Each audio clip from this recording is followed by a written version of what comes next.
They told the world I was dead. The doctor whispered time of death while my body was still warm and my twins had just been pulled from me and in. That moment when everyone believed my story had ended, mine had only begun because I could hear everything. I could hear the machines slow, I could hear my mother-in-law crying loud enough for the nurses to notice, and then stopping suddenly as if a switch had flipped. I could hear my husband Daniel breathing too calmly for a man who had just lost his wife, and I wanted to scream to tell them I was still here, that my soul was trapped somewhere deep inside my body, but no sound came, no finger moved, no eyelid fluttered, and then I heard her, the woman I had suspected for years, the one Daniel always called just a colleague, just a friend. Her heels clicked against the hospital floor as she entered the room, and the air changed instantly. She laughed softly, a laugh filled with relief, and said, "Finally, it is over." And my heart shattered inside my silent chest. My mother-in-law answered, her voice low and sharp, saying, "Keep it down, people might hear. We still have things to arrange." And that was when I realized my death was not a tragedy for them. It was an opportunity. They spoke as if I were an inconvenience that had finally been removed. My husband kissed the mistress in front of my supposedly lifeless body and said, "Everything will be yours soon, the house, the business, the money." And she replied, "What about the babies and my mother?" In-law answered without hesitation, "One will be enough. Twins are expensive. We can sell the other quietly. Adoption agencies pay well for newborns, especially healthy ones." I tried to cry then, but even tears would not come.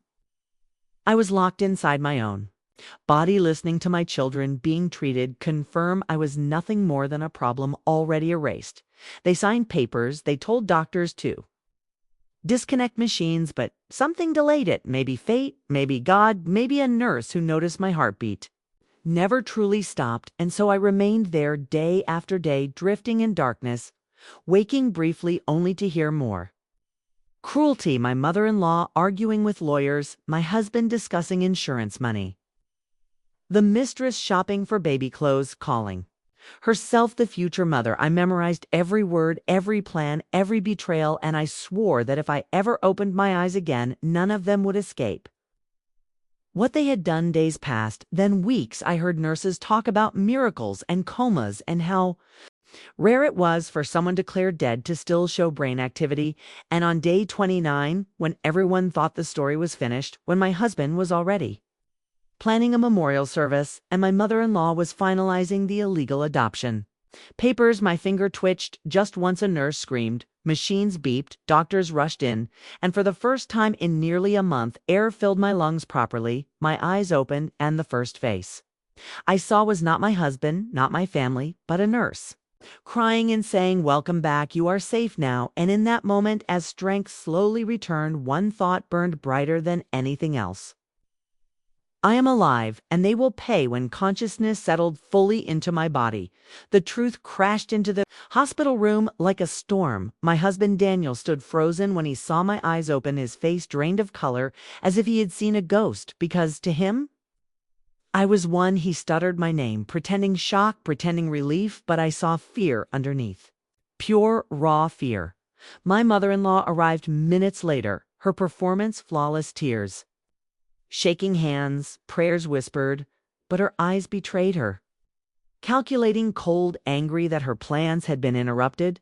The mistress was not allowed inside at first, but I could hear her voice in the hallway, demanding answers, demanding to see Daniel, demanding to know how a dead woman could suddenly breathe again. Doctors called it a miracle, a rare medical error. Coma, mistaken for death. Papers were reversed.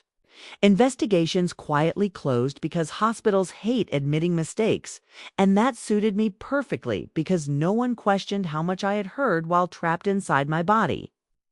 I played my role, weak, confused, grateful. I thanked my husband for staying by my side. I held my mother-in-law's hand and told her I loved her. I asked about my babies, pretending I did not already know everything, and they brought them to me. 2 perfect twins breathing warm against my chest.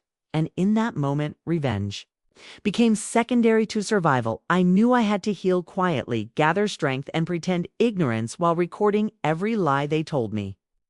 Daniel said he had never left the hospital. My mother-in-law said she had prayed every night the mistress disappeared.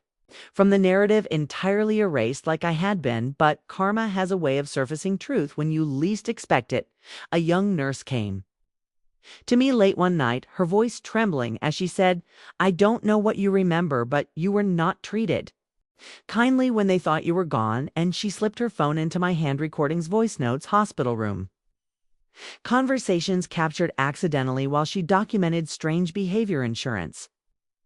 Discussions, adoption talks, kisses, whispered. Beside a supposedly dead body, my blood ran cold but my mind sharpened. This was my evidence, my weapon. I began planning not with anger but precision. I contacted a lawyer secretly, a woman known for destroying powerful families quietly, legally, permanently. I transferred assets while Daniel slept, moved money, placed properties under trusts, changed beneficiary names one signature at a time while everyone thought I was relearning how to walk. I was actually rebuilding my life from the inside out. And then came the first strike. A police visit to my mother-in-law regarding illegal adoption.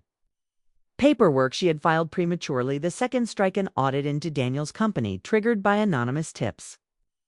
The third strike, a message sent to the mistress, inviting her to the hospital for a meeting she would never forget, and as I watched the dominoes begin to fall, I realized something powerful.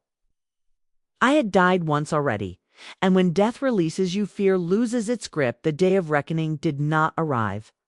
With shouting or chaos, it arrived quietly, wrapped in paperwork, phone calls, and calm smiles.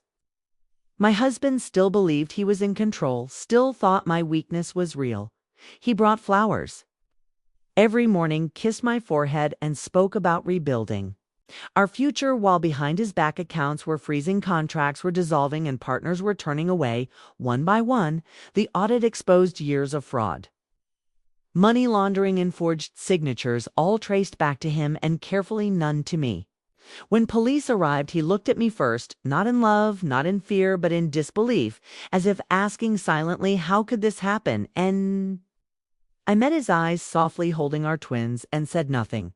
My silence hurt him more than any accusation. My mother-in-law was next. Her illegal dealings surfaced: adoption documents, insurance, manipulation, bribed officials. She screamed that she was protecting the family, that she deserved everything, but karma does not negotiate. She was arrested in front of neighbors who once praised her as a saint, and as she was led away, she finally looked at me, not with hatred, but with realization. She knew then that I had heard everything, that death had listened and returned stronger. The mistress came last, dressed in white, confidence shaking. She believed Daniel would save her. She believed she would still become a mother, still become a wife, still win. But when she entered the room, I handed her the recordings, my own voice silent, but their voices loud, celebrating, plotting, selling my child. She collapsed, crying, begging, saying she loved him, but love built on betrayal has no foundation. She was charged as an accomplice, lost her job, reputation, and future, and walked out of my life, forever broken and empty, while I remained standing. Months later, the world knew my story, not as a victim, but as a survivor. I stood in court, healthy, strong, holding my twins, as justice was finalized. Sentences delivered, assets returned, my name restored. I bought a new home filled with light, laughter, and safety, a place where no whispers lived, only truth. My children grew, surrounded by love, not greed, and every night I held them close, knowing how close I had come to losing everything. Sometimes reporters asked me how I survived, how I survived, how I survived.